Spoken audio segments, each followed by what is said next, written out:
Saludos y bendiciones. Para mí es un privilegio estar con ustedes una vez más con el propósito de continuar estudiando esta serie de lecciones. Esta vez estamos mirando la vida de Jesús a través de los ojos de Juan, del apóstol Juan.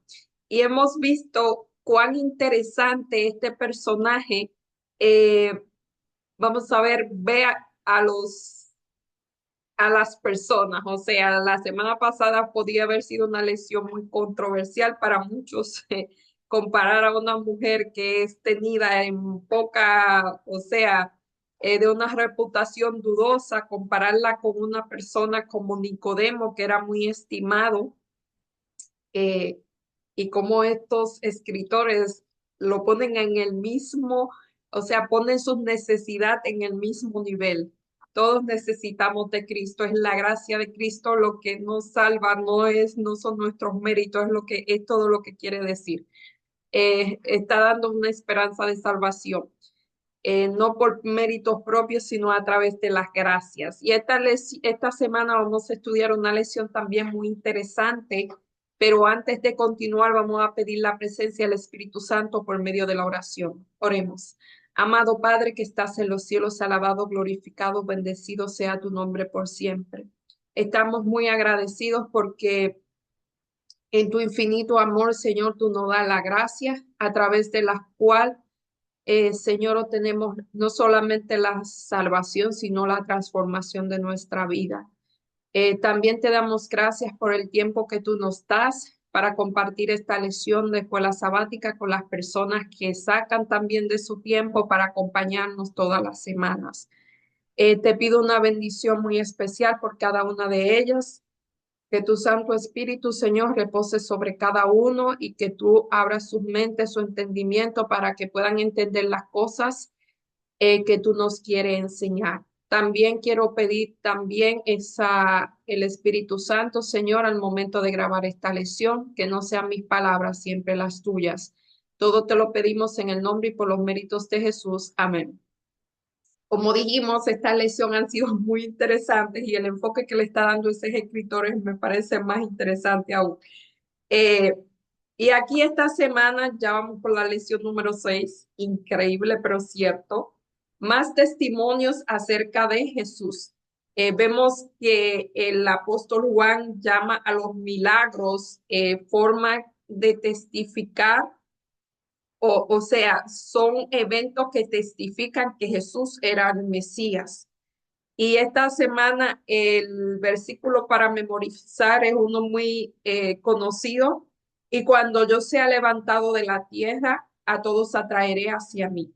Juan 12:32, haciéndose referencia a cuando Moisés en el desierto levantó la serpiente en una ocasión en que eh, los israelitas fueron mordidos por serpientes, se levantó una serpiente y el que miraba la serpiente pues era salvo. Si no la miraban, pues la persona moría. Las serpientes eran venenosas.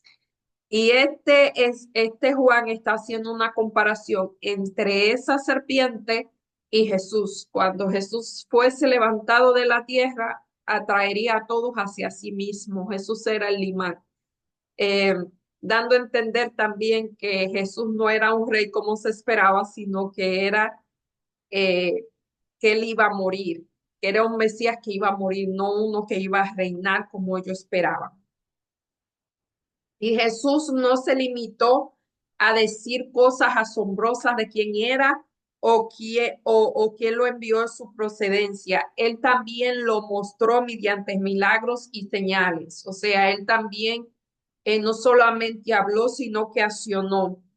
Algunos que testificaron abiertamente en Jesús, cuando Cristo venga, ¿acaso hará más señales que el Hijo del Hombre? Juan 7:31.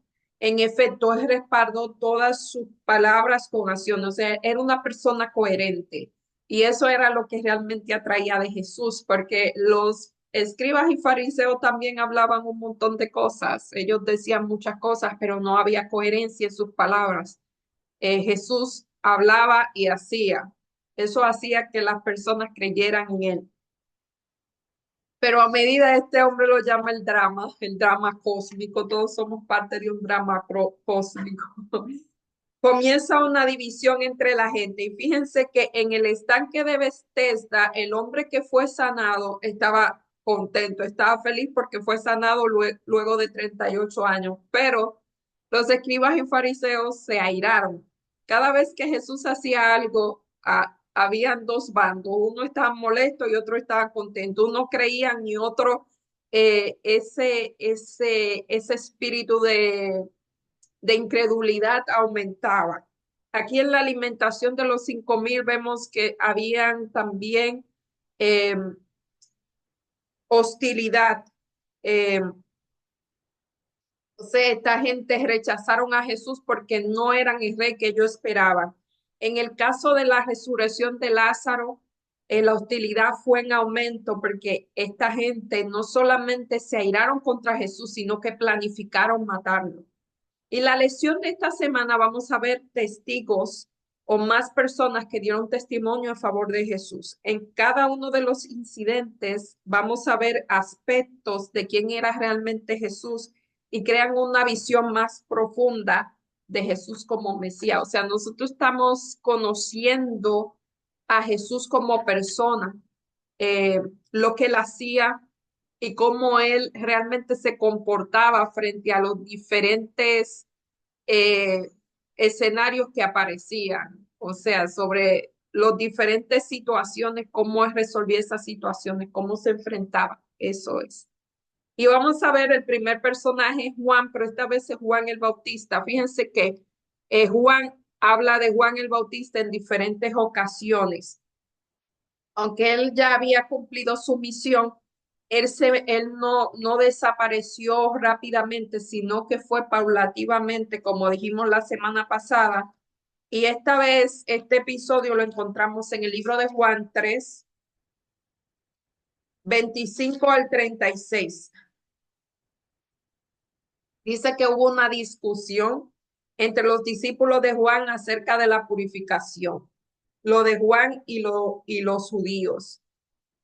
Y vinieron Juan y le dijeron, Rabí, mira que estaba contigo el otro lado del Jordán, de quien tú diste testimonio, bautiza y todos vienen a él. No puede el hombre recibir nada si no le... y respondió Juan, no puede el hombre recibir nada si Dios no se lo hubiese dado. Vosotros también me sois testigo de que dije, yo no soy el Cristo, sino que soy enviado delante de él. El que tiene la esposa es el esposo, mae, el amigo del esposo que está a su lado lo oye y se goza grandemente de la voz del esposo. Así pues, el gozo mío está cumplido. Es necesario que él crezca, pero que yo mengüe. El que viene de arriba es sobre todos y el que es de la tierra es terrenal. Y todas las cosas terrenales habla, el que viene del cielo es sobre todos. Y lo que envío yo, esto testifica y nadie recibe testimonio. El que recibe su testimonio atestigua de que Dios es veraz. Porque el que Dios envió, las palabras de Dios habla, pues Dios no da el espíritu por medida. El Padre ama al Hijo y todas las cosas ha entregado en sus manos. El que cree en el Hijo tiene vida eterna, pero el que rehúsa creer en el Hijo no verá la vida, sino que verá la ira de Dios. Fíjense que Juan, vienen esta gente a querer tirar, o sea, a querer, vamos a decir, envenenar la mente de Juan o a crear celos en Juan, diciéndole que ese hombre de cual él había anunciado ahora estaba bautizando, o sea, le estaba quitando lo estaba quitando a sus discípulos, estaba bautizando más que él. Eh, y Juan, si hubiese sido otro, ¿qué pasa? Se pone celoso. Eso era lo que ellos querían, crear contienda, crear discordia. Pero ¿qué hace Juan? Juan de una vez toma, recuerda que nosotros dijimos la semana pasada que Juan tenía claro quién él era. Y él le vuelve a decir, yo le dije que yo no era el Mesías, y yo le dije que el Mesías era el otro. Y entonces hace una comparación aquí Como dijimos, la parábola es una comparación entre algo que era conocido para ellos para mostrar una verdad de algo que es desconocido. Claro, esta gente no entendía las parábolas. Y él hace la parábola en aquellos tiempos, cuando había una boda, el mejor amigo del novio pues acompañaba al novio, pero él no era el novio, era el amigo. Y él dice, yo no soy el novio, yo soy el amigo del novio y me gozo por, por, por la boda. O sea, él usa esa parábola para mostrar que él solamente era el amigo o sea, él solamente era el que iba a preparar el camino, él no era el Mesías. Y como él era el que iba a preparar el camino, ya su misión estaba siendo cumplida y se alegraba de que el objetivo de su amigo se hubiese cumplido. Así que no había razones para celos. Y ahí, este, eh, como digo, la misión, por decirlo así, la misión de los escribas y fariseos no da resultado porque Juan, tengo alergia por la época, el polen. um, porque Juan no se dio a eso, o sea, en Juan no había celos, no había un espíritu de celos, así que no, hace un tiempo yo dije que cuando el enemigo tira una carnada, eh, y la persona cae, es porque dentro de esa persona hay algo que agarra esa carnada. Si en el corazón de Juan el Bautista hubiese habido celo, ¿qué hubiese pasado? El objetivo de los escribas y fariseos se hubiese cumplido. Y hubiese habido ahí una contienda, pero el espíritu de Juan el Bautista no era así. Dice ahí, curiosamente, cuando los discípulos de Juan acuden a él para dirimir la cuestión, mencionan a Jesús, está bautizando y todos van a él. No es difícil leer entre líneas que están celosos del espíritu de celos.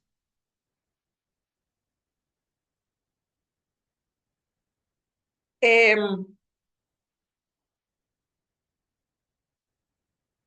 Había un espíritu de celos ahí en los discípulos de Juan, más no en Juan. Y él ahí vuelve a decir que él es solamente el precursor y que ya su obra había terminado. Y vuelvo y digo, y que se alegraba de que la obra de Jesús estuviese en aumento, porque a él le tocaba disminuir. Es más, los invita a ellos a creer en Jesús. Y es curioso que los primeros discípulos de Jesús, Andrés, Juan, Pedro, Felipe y Natanael, eran discípulos de Juan, o sea que ellos, eh, la situación de Juan fue una muy difícil porque él primero, él tenía la misión, vamos a decir, aquí hablando en situación humana, y los mismos discípulos, los que lo seguían a él, comienzan a irse detrás de Jesús, o los seguidores comienzan a irse detrás de Jesús, o sea, él comienza a quedarse solo porque su gente comienza a irse atrás de Jesús y él no se pone, o sea, él no se molesta. Él simplemente tenía enfocado, como yo dije, él tenía enfocado de quién era y cuál era su misión y por eso él no reacciona o reacciona de la manera en que lo hizo. Por eso Juan era una persona humilde, de entre los hijos de los hombres el más grande, por ese espíritu y por ese espíritu que tenía. Ese hombre, él murió al yo, definitivamente. Eso se llama morir al yo, al ego. No tenía ego. Um, Él vivía en función de su misión terminó y él no se quejó. En la parte del lunes, o sea, aquí Juan da testimonio de quién era Jesús. En la parte del lunes, una nueva concesión acerca del Mesías. Lee Juan 32 al 36. ¿Saben los celos? Quiero volver un poquito atrás. Los celos son un sentimiento muy primitivo, así dicen los expertos, los que creen en la evolución. Pero como nosotros no creemos en la evolución, vamos a decir que un sentimiento muy primitivo porque Lucifer lo sintió en el cielo.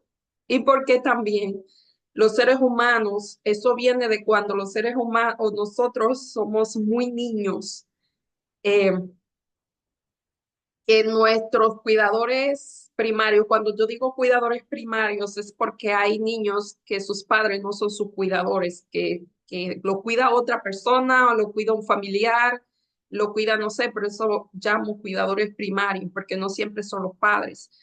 Eh, ellos sienten, no sé si ustedes han visto un niño que no quieren que otros niños se le acerquen a los padres cuando son bien pequeñitos. ¿Por qué? Porque ellos sienten que ese otro niño o esa otra persona o lo que sea le van a quitar a esa persona que es su todo. O sea, cuando un niño está pequeño, su cuidador primario es todo para él, porque no pueden subsistir sin esa persona, y realmente no pueden subsistir. Entonces ellos tienen ese miedo de perder a esa persona y por eso no quiere que nadie se le acerque, no quiere que nadie lo toque. Eso, si ese sentimiento no madura y uno no supera eso, después de adulto tiene el mismo comportamiento irracional, porque ya nosotros no necesitamos a nadie como para subsistir, pero es el mismo sentimiento, es lo que se siente. O sea que los celos son bien, los celos son inseguridad, los celos es muy baja estima, así que hay que trabajar si tienen, si eso se siente, se tiene que ser, porque cada persona es diferente.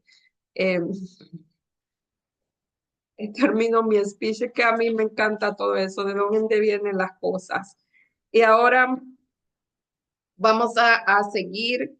Eh, o sea, los celos son inmadurez también, inseguridad, inmadurez, baja estima, o sea, los celos, cosas, sentimientos que no son buenos. Eh, los próximos personajes, una nueva concepción acerca del Mesías, y vamos a releer estos versículos. Primera, a releer no es Juan 1:32. Ve que este escritor va back and forward porque él lo que está haciendo es, está mirando temas, no está mirando el libro en secuencia. También dio Juan testimonio diciendo, vi al Espíritu que descendía del cielo como paloma y permaneció sobre él. Él sabía que la persona sobre cual descendiera el Espíritu Santo era el Mesías, y eso él vio y por eso él dijo, ese es el Mesías. Y yo no le conocía, pero el que me envió a bautizar con agua, aquel que me dijo, sobre quien vieses descender el Espíritu Santo y permanecer sobre él, ese es el que bautiza con el Espíritu Santo. Y yo le vi y he dado testimonio del Hijo de Dios. Y el siguiente día otra vez estaba Juan y dos de sus discípulos, y mirando a Jesús que andaba por allí, dijo, he aquí el Cordero de Dios que quita el pecado del mundo. O sea, él vio la señal que necesitaba y de una vez creyó, porque él estaba esperando que eso ocurriera. Sometidos a la larga opresión, creía que el Mesías no solo derrocaría a Roma. O sea, ellos estaban esperando, por eso dice que Juan era el que preparaba el camino. Ya vimos las semanas anteriores lo que significaba preparar el camino. En el caso de Juan era cambiar la mentalidad de que Dios, de que Jesús vendría como un rey, porque me parece que en Isaías dice, aquí tu rey viene, eh, pero simplemente una manera de decir, y ahora él está diciendo, Juan el Bautista está cambiando la mentalidad de la gente y está diciendo, el que viene es un cordero, por eso lo saludó. He aquí el cordero de Dios, y no dijo, he aquí el rey que viene, sino que dijo el cordero de Dios, que su misión era quitar el pecado del mundo y bautizar con el Espíritu. Y dice, él, esta gente lo que esperaba era un rey que iba a derrocar a los romanos. Y se habían levantado un montón de personas creyendo que era el Mesías. Es más, Barrabás me parece que era uno de ellos. Por eso Barrabás lo iban a matar. Eh, y uno de los discípulos, Simón el Celote, también andaba atrás de uno de esa gente que se hacía pasar por el Mesías. Eh, y vuelvo y digo, esa era la misión de Juan, cambiar ese evangelio, o sea, No es un poder político militar religioso, sino simplemente es un cordero, es un simple cordero. Cuando en ocasión del bautismo de Jesús, Juan lo señaló como el Cordero de Dios, una nueva luz resplandeció sobre la obra del Mesías. La mente del profeta fue dirigida a la palabra de Isaías, como Cordero fue llevado al matadero. Isaías 53:7. Esto está en el deseado de toda la gente, la página 110. Juan dice que él no lo conocía, y es verdad, Juan nunca lo conoció. ¿Cómo él pudo reconocer el Mesías? Ahí la respuesta, él dice que se le había revelado que sobre cuál descendiera el Espíritu, no solamente descendiera el Espíritu, sino que permaneciera, ese era el Mesías. Cuando él lo bautizó y él vio que el Espíritu eh, permanecía sobre él, él de una vez se dio cuenta que él era. Fue Dios que dio testimonio de su Hijo, o sea, fue Dios que reveló. A través del Espíritu Santo reveló quién era Jesús, se lo reveló a Juan. Cristo es el poder de Dios y la sabiduría de Dios. Por eso dicen por ahí que las cosas espirituales se disciernen espiritualmente. Por eso hay que estar conectado al Espíritu para discernir las cosas que son del Espíritu. Porque fíjense que ellos en su mentalidad esperaban un rey y hubo que cambiar esa mentalidad a través del Espíritu. No fue fácil para ellos. Por eso muchos de los escribas y fariseos, de los líderes religiosos, no creyeron, porque su mentalidad era esa. Y como ellos no eran espirituales, pues no pudieron cambiar su percepción. Cristo es el poder de Dios y la sabiduría de Dios. El conocimiento de que Jesús es el Cristo proviene de Dios mediante el poder de la convicción del Espíritu Santo. Por eso es importante el Espíritu Santo, porque Él es el que convence, Él es el que discierne. Usted puede leer las Escrituras, la Biblia de atrás para adelante. Yo una vez conocí a una persona que se sabía casi las Escrituras y era ateo. Esta gente, los líderes del pueblo de Israel, se conocían las escrituras existentes mucho más de lo que se lo conocía, un ejemplo, Natanael y otros, pero aún así ellos no entendían lo que decían las escrituras porque no permitían que el Espíritu Santo tocara su corazón. Y eso pasa mucho hoy, en el día de hoy. El conocimiento de Jesús, de Cristo, proviene de Dios mismo mediante el poder de la convicción que produce el Espíritu. Este tema aparece con frecuencia en Juan. La salvación no proviene de la filosofía mundana, la ciencia, la educación superior. Solo llega de parte de Dios a los corazones que responden con fe y obedecen a Jesús. Y fíjense que Dios no está en contra de la sabiduría. Dios es la sabiduría. La verdadera sabiduría es Dios, así que no es que Él esté en contra, solamente que el conocimiento sin el Espíritu Santo, sin una contrición de espíritu, sin humillar el corazón, es vano. Y puede ser que no entienda lo que realmente la Escritura puede decir. O entiende una parte o entiende porque alguien dijo eso y yo lo estoy repitiendo. Perdón. Aceptación y rechazo. Y vamos a ver el libro de Juan 6. Juan 6, vamos a hablar de las personas que Jesús alimentó, la alimentación de los 5,000. Y como dije, este personaje Juan toma mucho tiempo para relatar una historia. Juan 51:71, no voy a leer todos los versos porque ya sabemos que fue en una ocasión cuando Jesús estaba enseñando y entonces eh, dice aquí, yo soy el pan vivo. Él se comparó, como la gente tenía hambre, se comparó con el pan vivo, porque con la mujer samaritana él tenía sed y se comparó con el agua, o sea, tenía una necesidad. Y ahora esta gente tiene hambre y él se compara con el pan y dice que como el maná vino del desierto, descendió en el desierto, así él, solamente que el maná suplía una necesidad temporal y esto iba a suplir una necesidad eterna. Si no comieres la carne del Hijo del Hombre y bebieres su sangre, no tenéis vida eterna. El que come de mi carne y bebe de mi sangre, tiene vida eterna y los resucitaré. Eh, el que come de mi carne y bebe de mi sangre permanece en mí, yo en él. Esto no es literal, no estamos hablando literal, estamos hablando de la palabra de Dios. Como me envió el Padre viviente y yo vivo por el Padre, asimismo el que come él también vivirá por mí. Este es el pan que descendió del cielo, como vuestros padres comieron el maná y murieron, el que come del pan vivirá eternamente. Esta cosa dijo en la sinagoga de Capernaum. Y al oírlo, muchos de sus discípulos dijeron, dura palabra es esto, ¿quién la puede oír? O sea, las palabras de Jesús para ellos eran duras y no querían oírlo. Y sabiendo Jesús en sí mismo que sus discípulos murmuraban esto, le dijo, ¿esto os ofende?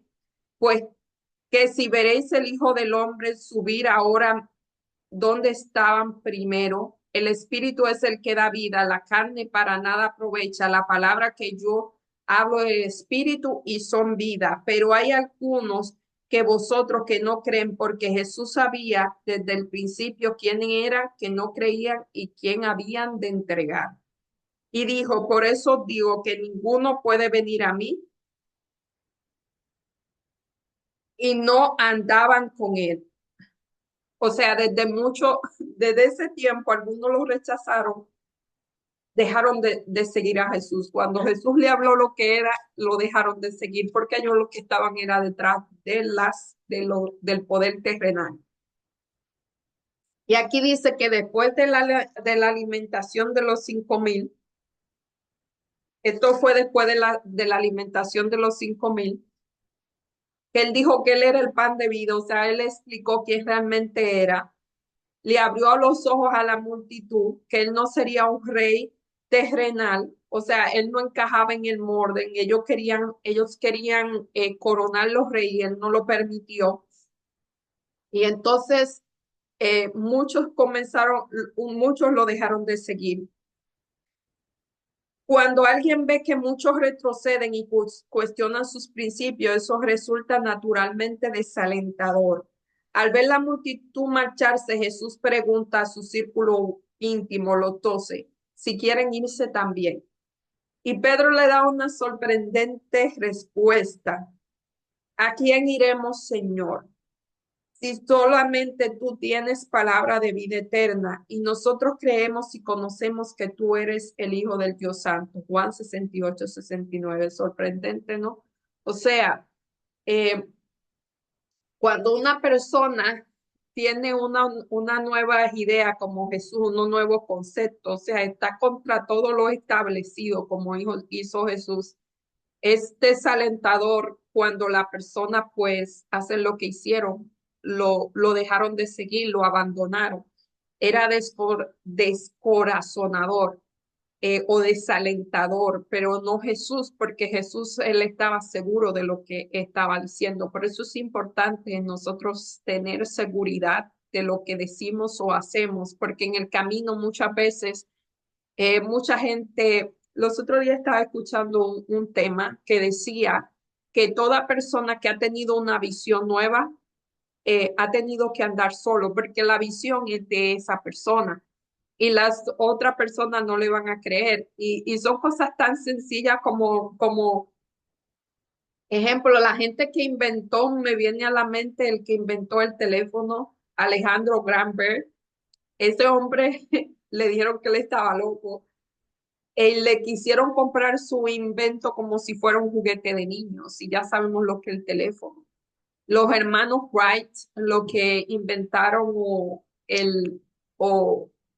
bueno, ellos no fueron los primeros, pero lo que inventaron los aviones, también ellos estuvieron solos, la gente se burlaron de él. Todo lo que han inventado algo, han hecho algo grande, han estado solos porque la gente se burla de ellos. Y para mantener esa posición de tú caminar solo mucho el trayecto con una minoría y que la gente se burla de ti. Hay una frase de alguien que dijo, cada vez que se levanta un genio se sabe porque los ignorantes se burlan de ellos, de los genios.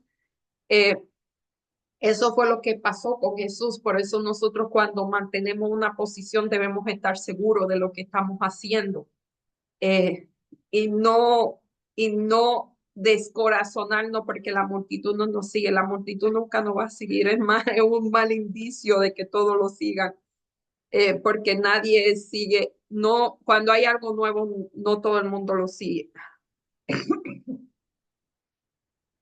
Dice, o sea, Jesús solamente era seguido por 12 y uno era un traidor, y entonces y ellos ni siquiera ellos creían muy bien lo que eran los demás, y muchos más lo seguían, pero no era la mayoría. Los discípulos llevaban bastante tiempo viajando con Jesús, viendo sus milagros, escuchando sus sermones, sabían la experiencia que no había nadie como él.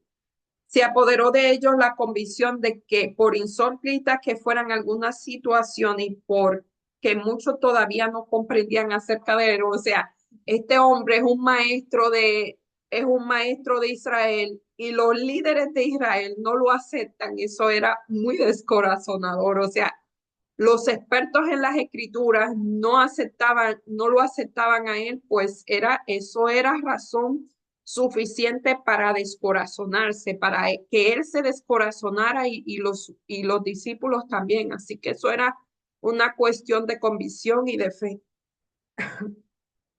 ¿Qué podemos aprender de esta historia sobre el hecho de que la mayoría suele estar equivocada? Por lo general es así. Por lo general, nunca la mayoría tiene la razón.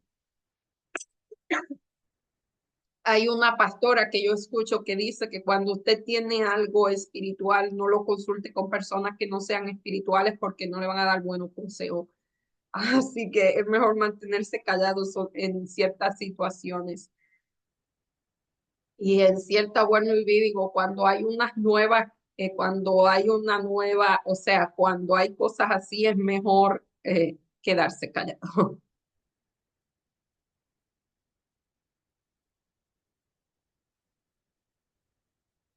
¿Por qué debemos recordar esto? Especialmente los aspectos de nuestra fe que son impopulares para la mayoría, incluso para la mayoría de los cristianos, como el asunto del sábado. Pero créanme, hay otras cosas que son muy impopulares. Realmente he visto que se entiende demasiado superficial lo que es las escrituras, y a veces el tema de la gracia es un tema que no se entiende mucho.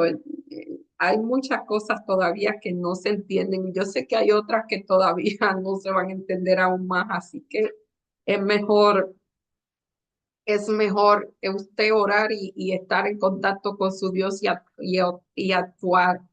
Pero eso hay que estar uno seguro de lo que hace. El testimonio del Padre. El Evangelio de Juan comienza hablando de la palabra logos, que es escritura, y dice que ese logo se hizo carne y habitó entre nosotros. Eso lo vimos en unas lecciones, y comparan cuando Dios vino en el desierto y le dijo a Moisés que le hiciera una tienda, y que él moraría entre ellos. Ahora en el libro de Hebreos dice que a Jesús se le hizo un cuerpo para morar entre los israelitas. O sea, ese paralelismo. Y entonces el Padre el que da testimonio del Hijo. Esto lo vemos en Juan 5:36. Juan 5:36 al 38. Mas yo tengo mayor testimonio que el de Juan, porque las obras que el Padre me dio para que cumpliese, las mismas obras que yo hago, dan testimonio de mí, que el Padre me ha enviado. También el Padre que me envió da testimonio de mí. Nunca habéis oído su voz, ni habéis visto su aspecto, ni tenéis su palabra morando en vosotros, porque a quien él envió, nosotros también no creéis. Escudriñad las escrituras, bueno, hasta aquí, porque a ella creéis. Eh, y o sea, Jesús dice, yo tengo un testimonio mayor que el de Juan, porque mi testimonio es las obras que yo hago que vienen del Padre. Fíjense que Jesús no se está dando el mérito a él, y él mismo es Dios. Él dice que las obras que él hace vienen de su Padre. Eh, y él fue a dar testimonio de su Padre, no del mismo, y él mismo era Dios. Mateo 3:17 dice, Hubo una voz del cielo que decía, este es mi hijo amado en quien tengo testimonio. Esto fue la vez que él fue bautizado. Y 17:5, Mateo 17:5. Mateo 17:5 dice, mientras él aún hablaba, una nube cubrió los cielos y dijo, he aquí, una voz que decía, este es mi hijo amado a quien yo tengo complacencia a él hoy. Este fue en el momento de la transfiguración. Y Marcos 1:11,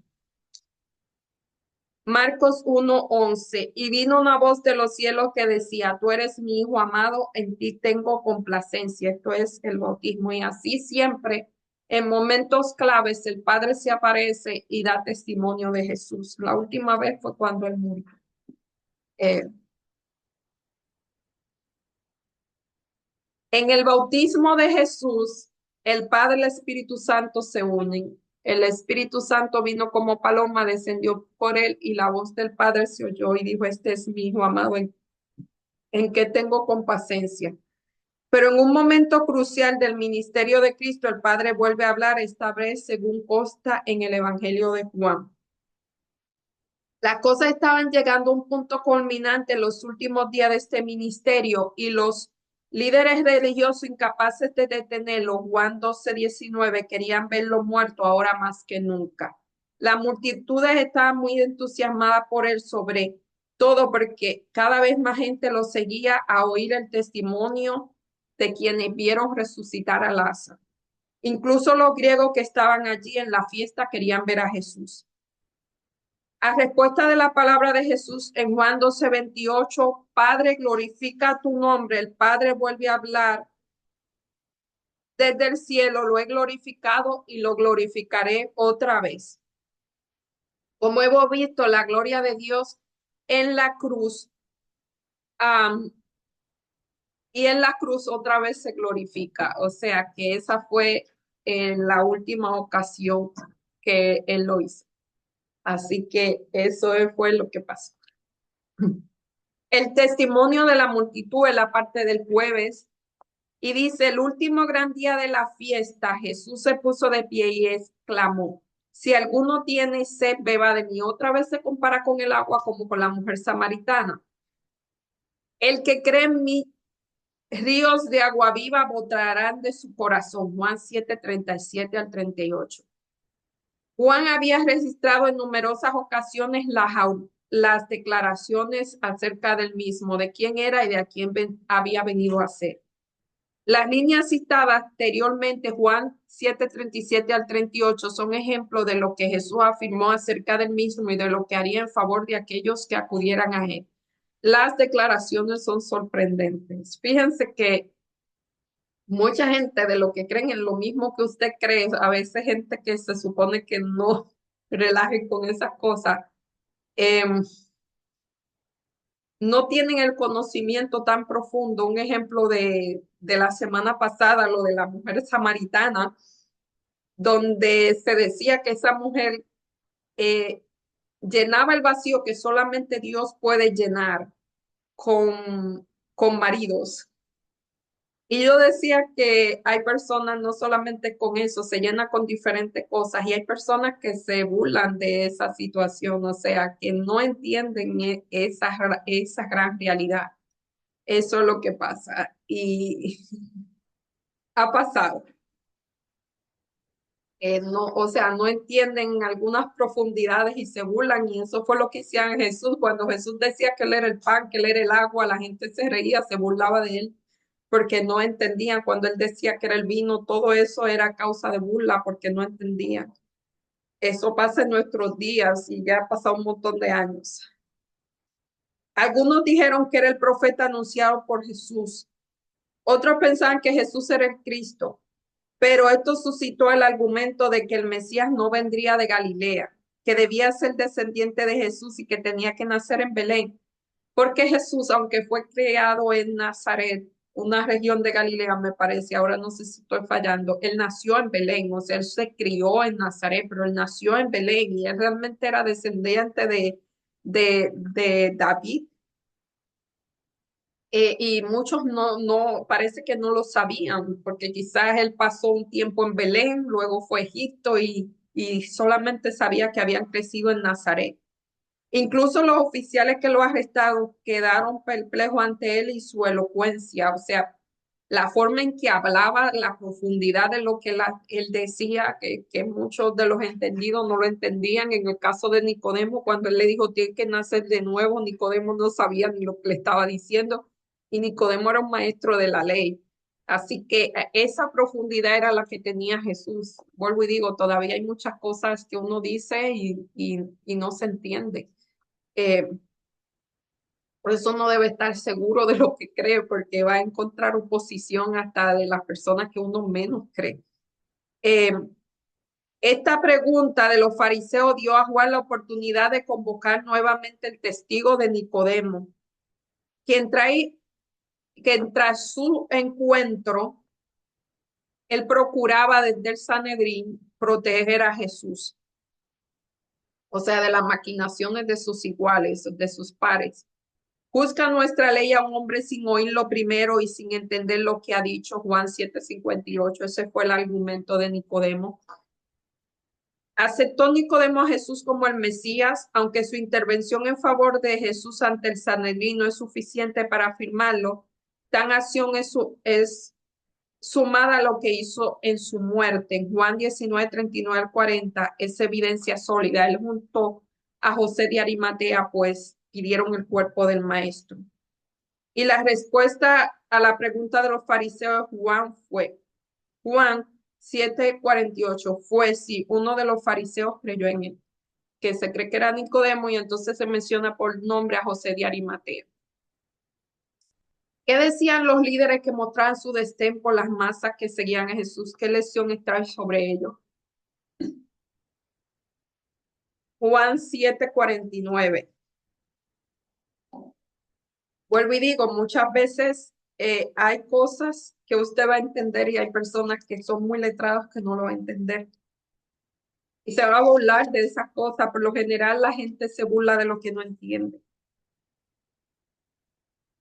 Más gente que no sabe la ley maldita, perdón,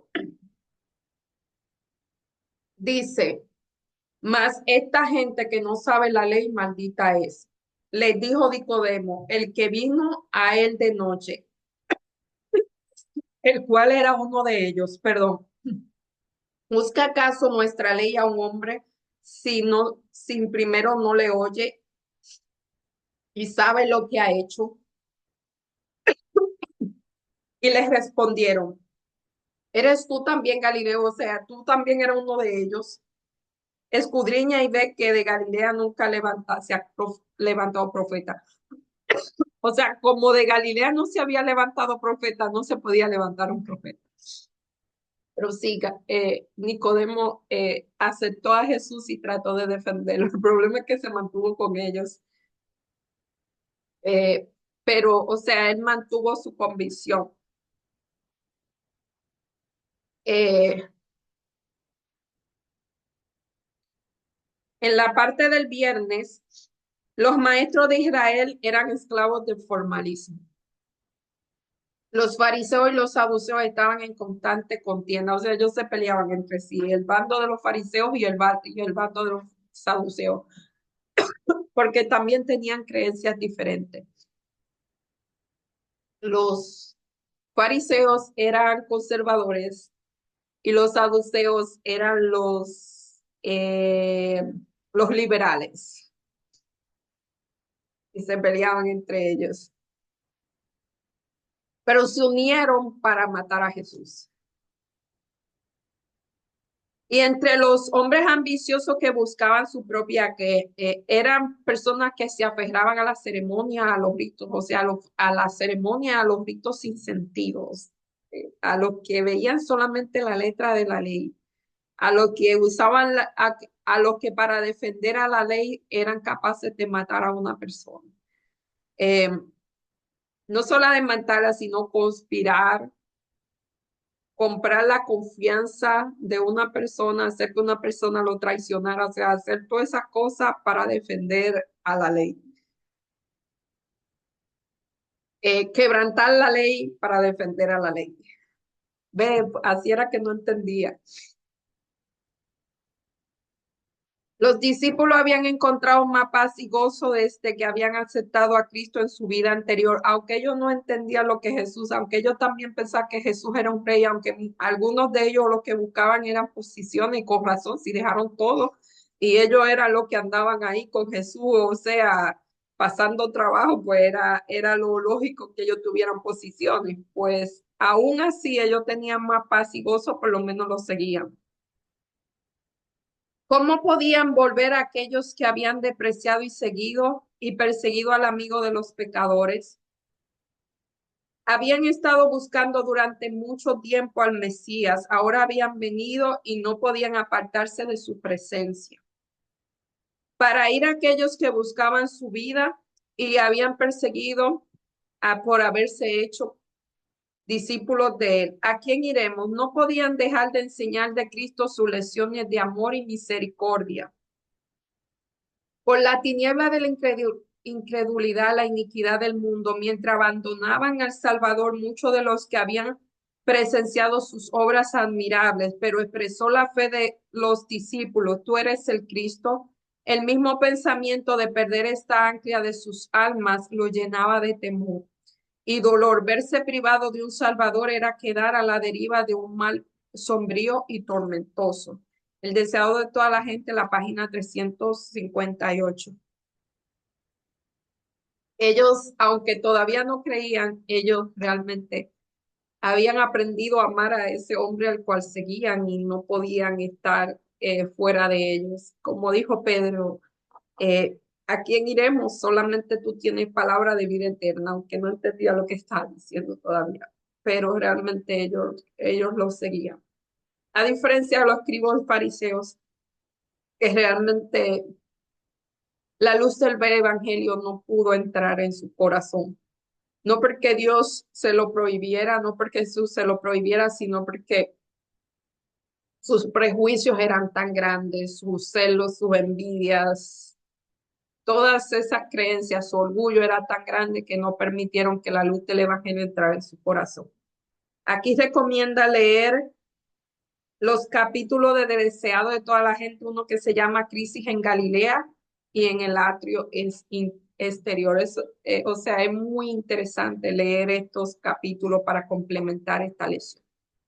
Bueno, yo hasta aquí me despido deseándole que tengan una excelente semana, que sigan estudiando esta lección con más detenimiento, que estudien también su Biblia y que le pidan a Dios discernimiento para que puedan entender aquellas cosas que todavía no entendemos, que son muchas, y a tener la mente abierta para aprender nuevas cosas, porque realmente el conocimiento es progresivo y nunca vamos a saber todo. Siempre seremos ignorantes así, pero una cosa es ser ignorante y no estudiar y otra cosa es ser ignorante porque hay demasiada información, pero conocer lo que está a nuestras manos. Eh, Oremos. Amante Dios que estás en los cielos, alabado, glorificado sea tu nombre, Señor. Gracias por estas lecciones que no hablan de ti, no hablan de tu carácter, Señor, no habla de tu forma de ser. Te pedimos que nos ayude día cada día a imitarte, Señor, a comprender eh, la ley en su esencia, no en su letra, Señor, a que tú nos des discernimiento, ayúdanos a abrir nuestra mente y nuestro corazón a nuevo entendimiento, Señor, ayúdanos a mantener nuestra posición aún ante personas que se burlan de cosas que no pueden entender. Ayúdanos, Señor, a como Jesús, a no importar eh, que el rechazo, Señor, siempre seguir de parte tuya y como Juan el Bautista, Señor, saber que nuestra misión es única y particular y que algunas veces tiene un fin, otras veces va a continuar, pero siempre vamos a estar dependiendo de tus órdenes, Señor, sea para continuar o sea para detenernos. Danos una semana feliz, bendice a cada persona que nos ve. que todas sus necesidades sean suplidas de forma individualmente, de acuerdo a tus riquezas en gloria. Todo te lo pedimos en el nombre y por los méritos de Jesús. Amén. Bye, hasta la semana que viene, si Dios así lo permite.